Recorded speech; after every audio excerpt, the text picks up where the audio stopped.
हाय माझ्या यूट्यूब बहीण भावाला पुन्हा एक बार नमस्ते. पुन्हा मी आली आपल्या भेटीला घेऊन आळूच्या पानाचे वडे. त्यासाठी आणलेले आहे बाजारातून 2 आळूच्या पानाच्या गड्ड्या. त्या स्वच्छ धुवून घेतल्या, मिठाच्या पाण्यामध्ये त्याचे देठ काढून घेतले. त्यासाठी लागणारं साहित्य: बेसन पीठ, हळद, मीठ, घरी वाटलेले लाल तिखट आणि लसण, कोथिंबीर आणि जिऱ्याची पेस्ट, अर्धा लिंबू. लिंबू यासाठी आपण टाकतो का बेसन पिठामध्ये आळूच्या पानं बनवण्यासाठी की आपल्या घशाला आळूच्या पानाच्या वड्या ज्यावेळेस आपण खातो त्यावेळेस घशाला खाजू येते किंवा खवखव होतं, ते होऊ नये त्यासाठी ते कुठल्याही प्रकारे त्याच्यात आपण आंबट वस्तू टाकू शकतो. त्यामध्ये चिंच पण असू शकते, लिंबू 2-3 एक टाकायचं. त्यासाठी मी टाकलं आहे अर्धा लिंबू. आणि पोथीचे पानं, आळूचे पानं मोठे असल्यामुळं ते काय पोलपाटावर बसतं, त्यासाठी मी घेतली पीठ मळायची थाळी. त्याच्यावर ठेवल्या आळूचं एक पान, त्याच्यावर बेसन पिठाची असा पातळ थर देऊन घेतलेला आहे. त्याच्यावर दुसरं पान ठेवून त्याच प्रकारे कृती केली. तिसरं पान ठेवून असे 5 पानं मी एकावर एक ठेवून त्याच्यावर बेसन पीठ टाकून त्याचा रोल किंवा एक वडी तयार करून घेतलेली आहे.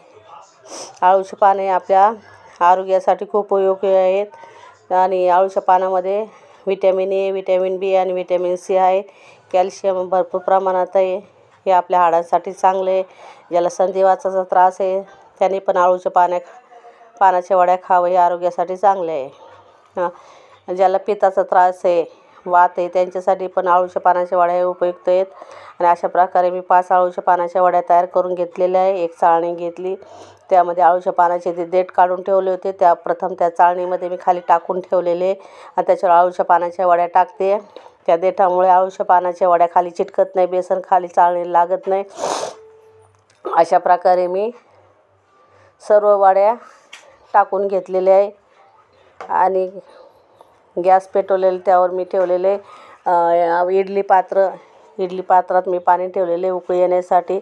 आणि जे आपण लिंबू पिळून घेतला होता ते लिंबूची साल मी त्या गरम पाण्यामध्ये टाकलेली उकळी येण्यासाठी.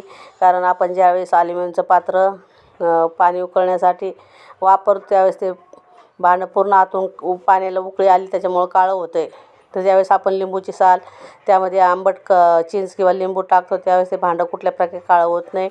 मग मी ते पाण्याला आता चांगली उकळी येऊ लागलेली आहे.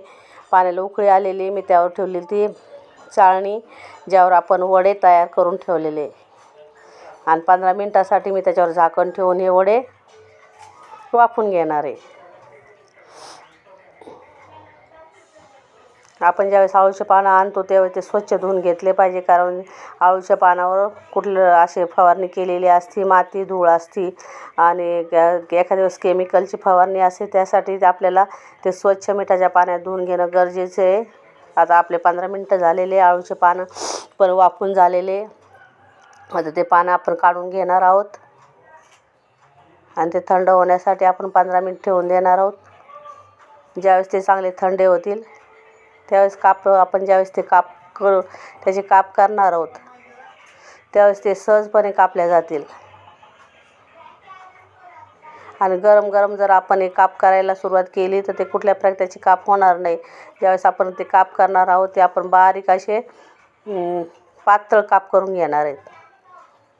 कारण ज्यावेळेस आपण पातळ काप करून घेतो ते तळण्यासाठी देखील ते व्यवस्थित आतून तळले जातात. जाड जर आपण काप केले तर आतून ते कच्चेच राहतील, तळले जाणार नाही. फक्त वाफवलेले असे आपल्याला लागतील, ते कुरकुरीत होणार नाहीत. अशा प्रकारे मी 5 जे रोल तयार करून घेतले होते ते 5 रोल मी कट करून घेतलेले आहेत.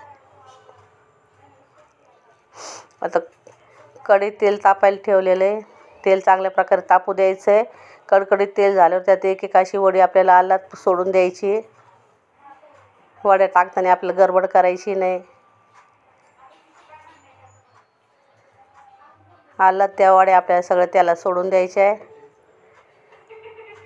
अशा प्रकारे मी त्यात वड्या टाकून घेतलेल्या आहेत. आता या वड्या किती सुंदर लालसर चांगल्या भाजलेल्या आहेत, तळलेल्या आहेत. आणि जसजशा वड्या तळतात, फ्राय होत्यात, तसतसा त्याचा वास एकदम खमंग आणि छान येतो. कारण त्यामध्ये आपण जिरा वापरलेला आहे, लसूण वापरलेले, कोथिंबीर वापरलेले, हळद घरची दळलेली वापरलेली, घरी दळलेली मिरची पावडर त्यात टाकलेली. अशा प्रकारे आपल्या सगळ्या वड्या आपण तळून घेतलेल्या आहेत आणि ह्या पहा इतक्या सुंदर कुरकुरीत क्रिस्पी आळूच्या वड्या तयार झालेल्या आहेत. घरचं खा, स्वस्त राहा.